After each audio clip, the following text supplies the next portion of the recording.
Llevamos mucho tiempo analizando dónde colocar el capital, cómo proteger el patrimonio y de qué manera evitar que la inflación devore tus ahorros.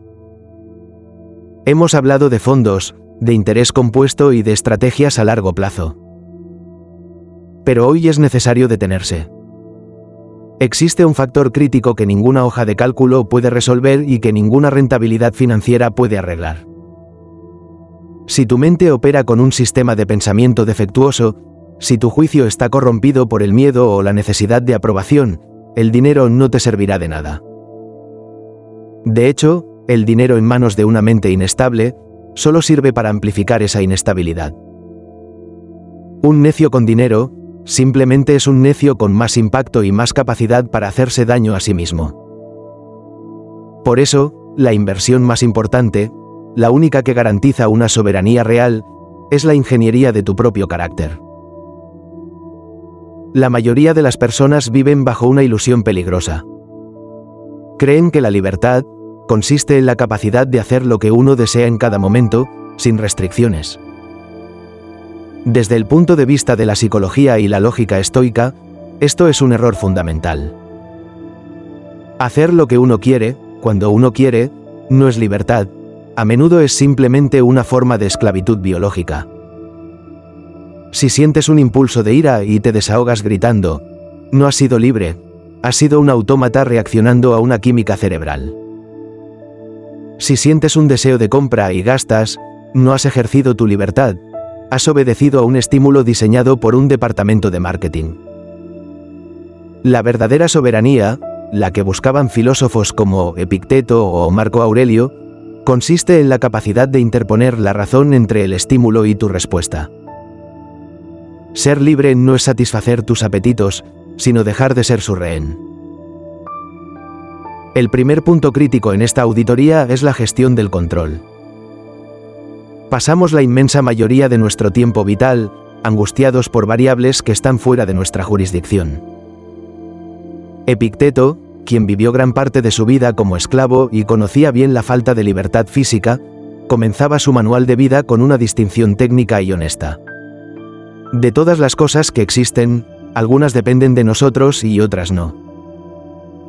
Bajo nuestra gestión directa y absoluta, solo están nuestras opiniones, nuestras aspiraciones, nuestros deseos y nuestras aversiones. En resumen, todo lo que es obra nuestra. Todo lo demás, el cuerpo, las posesiones, la reputación, los cargos públicos y la economía global, no son obra nuestra y, por tanto, no están bajo nuestro control.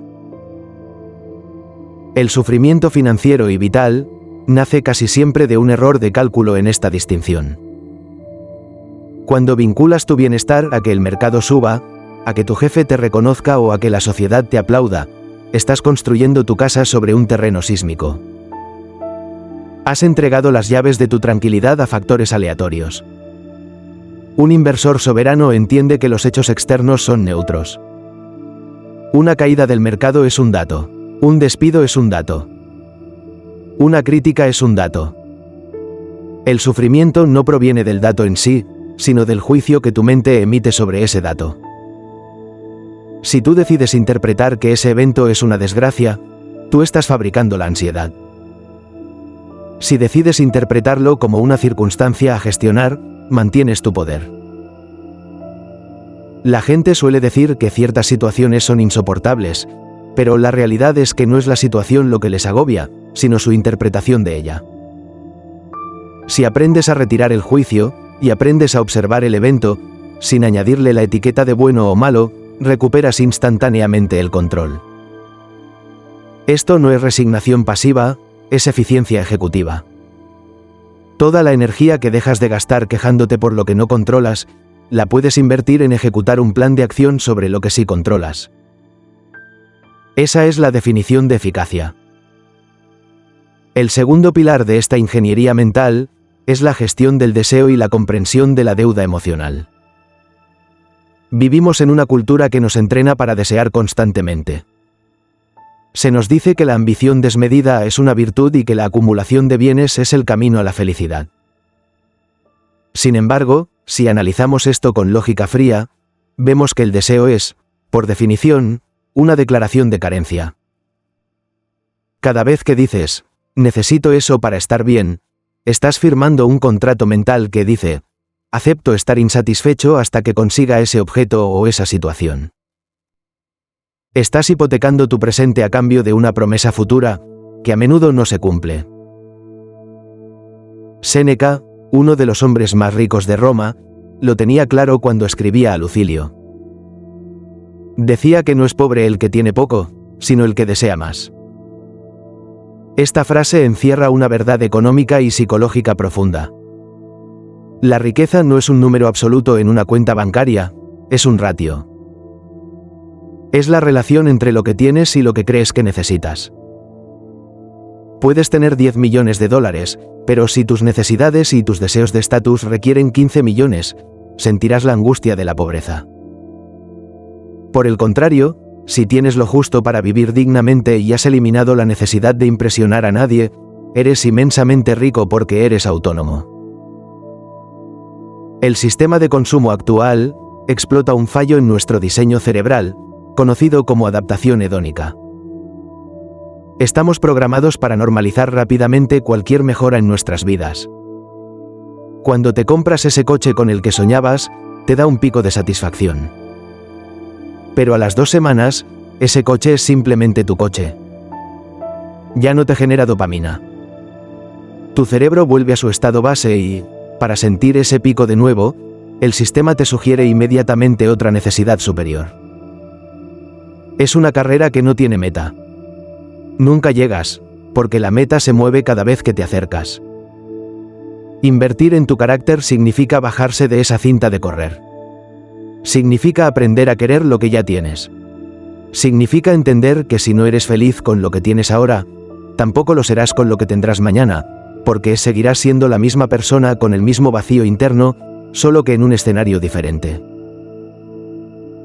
Este problema nos lleva directamente al tercer punto, la soberanía de la atención y la gestión del tiempo. El tiempo es el único activo real que poseemos. El dinero se puede perder y volver a ganar. Las propiedades se pueden reponer. Pero, el tiempo es un recurso no renovable que se gasta de forma irreversible en cada segundo que pasa.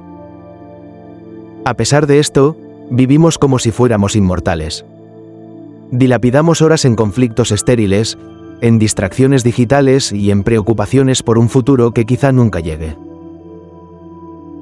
La economía moderna es, en gran medida, una economía de la atención. Las empresas más grandes del mundo no compiten solo por tu dinero, compiten por tus ojos y por tu mente. Diseñan algoritmos específicamente creados para fragmentar tu concentración y mantenerte en un estado de reactividad constante. Un hombre que no puede mantener la atención es un hombre que no puede pensar con profundidad. Y si no puedes pensar con profundidad, no puedes trazar planes a largo plazo, no puedes analizar la realidad con rigor y te conviertes en una pieza fácilmente manipulable. Recuperar la capacidad de estar en silencio es hoy un acto de rebelión y una enorme ventaja competitiva. Blaise Pascal decía que todas las desgracias del hombre se derivan de no ser capaz de estar tranquilo en una habitación a solas. Si sientes ansiedad cuando no hay ruido, cuando no hay notificaciones o cuando no estás haciendo algo productivo, es una señal de que no eres dueño de tu mente. El silencio no es un espacio vacío, es el taller donde se forja el juicio. Es en la ausencia de ruido externo, donde puedes escuchar tu propio criterio y alinear tus acciones con tus principios. Si no proteges tu atención con la misma firmeza con la que proteges tu cuenta bancaria, estás dejando las puertas de tu mente abiertas para que cualquiera pueda entrar. Esto nos conecta con el cuarto concepto: la distinción entre el marcador interno y el marcador externo. Gran parte de nuestras decisiones financieras y vitales están dictadas por el marcador externo. Medimos nuestro valor en función del estatus, de la opinión ajena y de la validación social. Compramos casas demasiado grandes, coches que no necesitamos, y caprichos inútiles de gran valor, solo para proyectar una imagen de éxito ante una tribu que, en el fondo, no nos importa. El estoicismo nos invita a cambiar el sistema de puntuación. Marco Aurelio, emperador de Roma, se preguntaba a menudo en sus meditaciones cómo es posible que nos amemos más a nosotros mismos que a los demás y, sin embargo, demos más valor a la opinión de los demás que a la nuestra propia. Es una paradoja absurda. Vivimos aterrorizados por el juicio de gente a la que no respetamos. La verdadera soberanía mental implica instalar un marcador interno. En este sistema, el éxito no se mide por el aplauso o la envidia que generas, sino por tu propia integridad. ¿Has actuado hoy de acuerdo con tus principios? ¿Has mantenido la disciplina? ¿Has tratado a los demás con justicia? ¿Has sido honesto? Si la respuesta es sí, has ganado el día, independientemente de lo que diga tu cuenta bancaria o de lo que digan tus vecinos. Cuando operas con un marcador interno, te vuelves antifrágil. La crítica externa deja de herirte, porque sabes que quien te critica no tiene los datos ni el contexto que tú tienes. Dejas de necesitar la validación constante, y eso te da una libertad financiera enorme, porque dejas de gastar dinero en la tasa de aprobación social. La riqueza real es la capacidad de no tener que dar explicaciones a nadie sobre cómo eliges vivir tu vida. Es la tranquilidad de saber que estás actuando correctamente, incluso cuando nadie te está mirando. Finalmente, debemos abordar la perspectiva de la muerte y la temporalidad. Tendemos a vivir postergando la vida, como si tuviéramos un depósito infinito de años por delante. Nos decimos a nosotros mismos que empezaremos a cuidarnos, a disfrutar o a ser felices cuando consigamos tal cosa, o cuando nos jubilemos. Esto es una trampa. Séneca nos recordaba que no es que tengamos poco tiempo, sino que perdemos mucho. La vida es suficientemente larga para ejecutar las cosas más importantes si se administra bien, pero se nos escapa en el lujo, en la desidia y en actividades que no aportan nada. La práctica del memento mori, recordar que vas a morir, no es un ejercicio morboso ni deprimente. Es una herramienta de clarificación vital. Tener presente tu propia muerte actúa como un filtro para eliminar el miedo y la parálisis. Cuando te enfrentas a una decisión, o cuando te ves atrapado en una discusión irrelevante, pregúntate: si supiera que me queda poco tiempo, ¿le dedicaría un solo segundo a este asunto? La respuesta casi siempre es no. Esta perspectiva te ayuda a decir no a las obligaciones sociales absurdas, a los miedos infundados y a la pereza. Te empuja a vivir con intensidad y con propósito ahora, y no en un futuro hipotético. El tiempo que ya ha pasado pertenece a la muerte. No puedes recuperarlo. El futuro es incierto y no te pertenece. Solo tienes el presente. Invertir estoicamente es maximizar la calidad de este presente a través de la virtud y la razón. No se trata de acumular para el final, sino de construir una vida de la que no necesites retirarte. En conclusión, la inversión financiera es solo una parte pequeña de la ecuación. Puedes ser un genio de las finanzas y tener una vida miserable, si tu mente es un caos. La verdadera prosperidad es un estado del carácter. Es la capacidad de mantener la calma en medio de la tormenta, de no ser corrompido por el éxito, ni destruido por el fracaso. Es la habilidad de desear poco, de temer poco y de depender solo de uno mismo para encontrar la serenidad. Esto requiere trabajo. Requiere una vigilancia constante sobre tus propios pensamientos.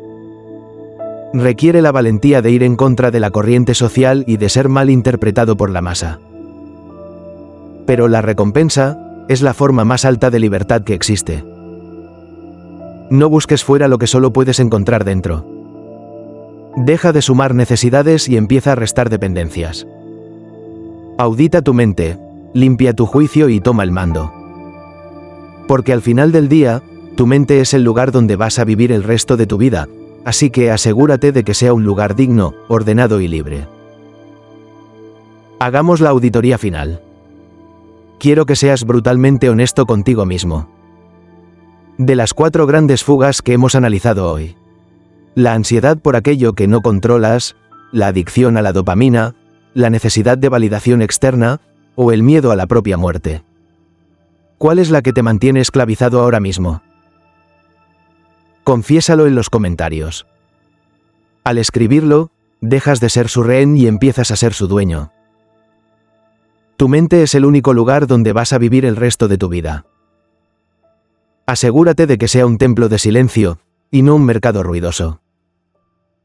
Suscríbete, blinda tu carácter y mantén el rumbo. Hasta el próximo análisis.